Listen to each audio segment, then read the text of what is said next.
In a small village surrounded by rolling hills and vast open skies, there lived a young girl named Naserian.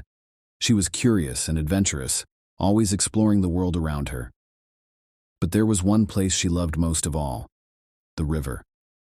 Every afternoon she would sit by its banks, watching the fish dart beneath the water, listening to the songs of the birds, and feeling the cool breeze dance through her hair. To her, the river was more than just water.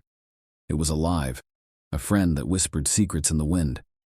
One bright morning, as Naserian dipped her hands into the river, she heard something unusual, a soft, trembling voice. "Help me, Naserian." She looked around. No one was there. The voice came again, this time from the water itself. She gasped as ripples swirled, forming the face of an old, wise woman.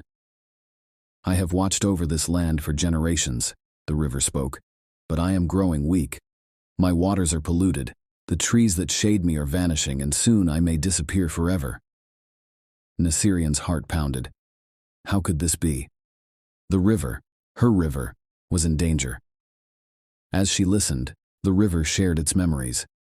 It spoke of a time when its waters ran strong and pure, when animals came to drink freely, and when the village honored the land. There were once rainmakers who called the clouds with their songs, great fish who ruled my depths, and trees whose leaves sang in the wind. But now the balance is broken. Naserian felt a deep sadness. If the river faded away, so would the stories, the animals, the very life of her village. She knew she had to do something. She looked around and saw what the river meant. People tossed trash into the water.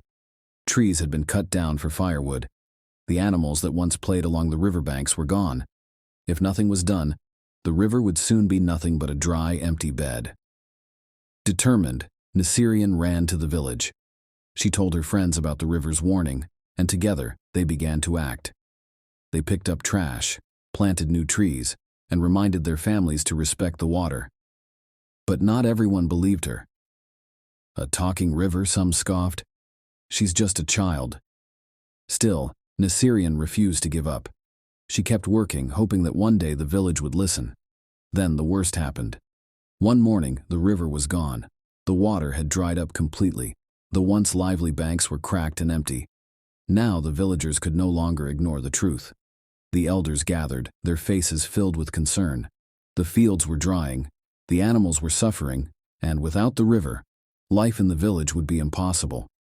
Finally, they turned to Naserian. "Tell us what we must do," they said. With hope in her heart, she led them back to the riverbed. Together, they replanted the lost trees, cleaned what remained of the water, and vowed never to take nature for granted again. And then, something magical happened. Dark clouds gathered in the sky.